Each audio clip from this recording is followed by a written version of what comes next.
per barrel. We do have it at 47.36 right now, but you can see all of the wild swings in these very evocative intraday pictures. So what we want to do is figure out what it means to your portfolio and real interpretation of what Jay Powell of the Federal Reserve said and what he means. Could be two different things. We bring in former Wells Fargo chief economist and president of Dynamic Economic Strategy, John Silvia, and here with us, also former Richmond Fed senior economist and Jefferies chief financial economist, Ward McCarthy.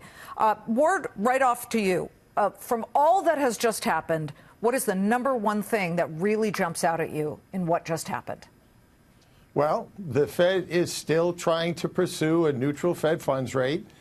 They did raise rates for the fifth quarter in a row. And they also signaled they expect to go slower going forward, but they're not done. They're at the lower end of their range of estimates for the neutral Fed funds rate.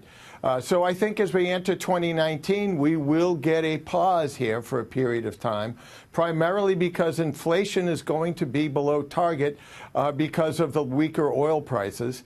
And the Fed's going to wait for that to work itself through. And I think they'll resume with two rate hikes later in the year, not in the first quarter for sure, and fulfill their expectations for two rate hikes before the end of 2019. We got a January meeting and we've got a March meeting. And here you go on the screen. January is even lower than it was yesterday, a 1.9% chance. Barely anything. Folks, for this one that we just saw an hour ago, we saw about a 78% chance. Look at March, 19%, John Silvia, and now May climbing just a bit up, but 22% is really nothing. Tell me what jumped out at you. I mean, to see that they're going to cut one of the three anticipated rate hikes next year, that is significant. What about the fact that they slightly lower their inflation target? I think there are two key points, and I'm glad to be on with my longtime friend Ward. But it was important. I thought you were going to say longtime friend Liz. Longtime friend Liz as well. But I will say 2 points. One, yes. Right now, Powell thinks we're at the lower end of the neutral range for the federal funds rate. And they're still saying that the GDP number growth rate is above what they think is the long-run potential. So, yeah, in looking at this in play, there is probably going to be another interest rate increase. But they are also data-dependent. And it was interesting that Mr. Powell emphasized lower economic expectations, lower inflation expectations. Therefore, we took one rate increase off the table. So it is a more dovish tone in the sense that they are sensitive to what's going on with inflation and economic growth. As we look at what happened today, gentlemen, this quarter-point rate hike, the president had been tweeting at it, trying to stop it. He was putting a tsunami of sort of comments about it. Don't do it. Don't do it. They went ahead and did it. They were independent. You know, how dangerous could it be in retrospect when we look back on this that they raised 1/4 point today? What do you think, Ward? Well, I'm not sure what danger you're talking about. If it's political economic danger. Recession. Oh, I'm not worried about a recession. The U.S. economy is, you know, it has a few soft spots, but the most important sector, which is the consumer sector, is really going gangbusters. And we've seen that in the holiday sales so far this year. And we've also seen it in the consumer spending numbers in the fourth quarter. So I don't see a recession on the horizon, at least till 2021. So I really don't think that they've increase the danger of a recession at all.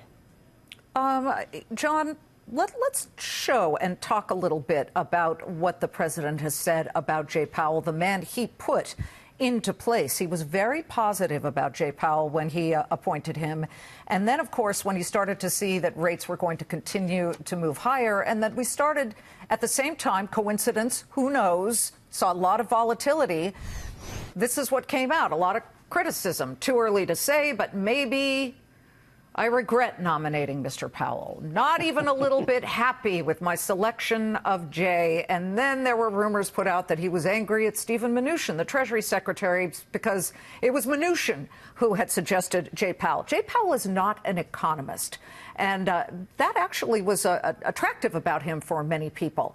And he begins to see exactly what he doesn't like because he really kind of cares a lot about the perception people have about the markets and how great they were in his first year. And now, as they've started to fall, which could be just a normal, unrelated thing, he's almost setting somebody up to be blamed for that. What do you think about that, John Silvia? And is Jay Powell in any danger of losing his job?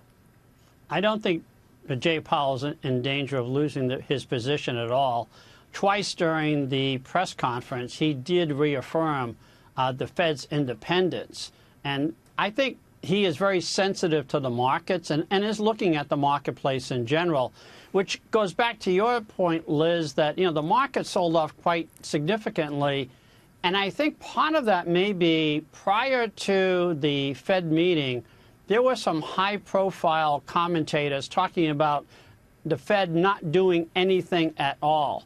And I think maybe the market was a little bit off-kilter by betting on that option, and again, combining that with Donald Trump's commentary.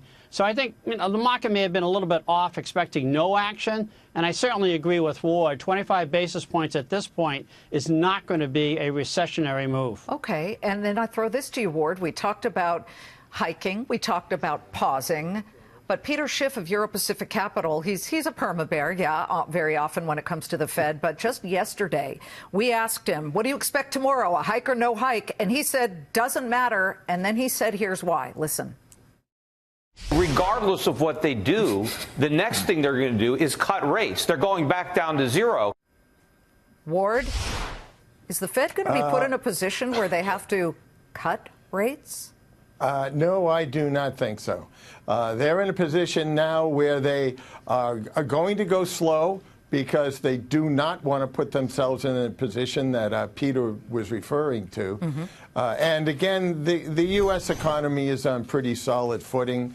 I think that if conditions continue to deteriorate overseas, which actually will have more of an effect on our inflation than it will growth, that the Fed could even go slower. But as Chairman Powell made it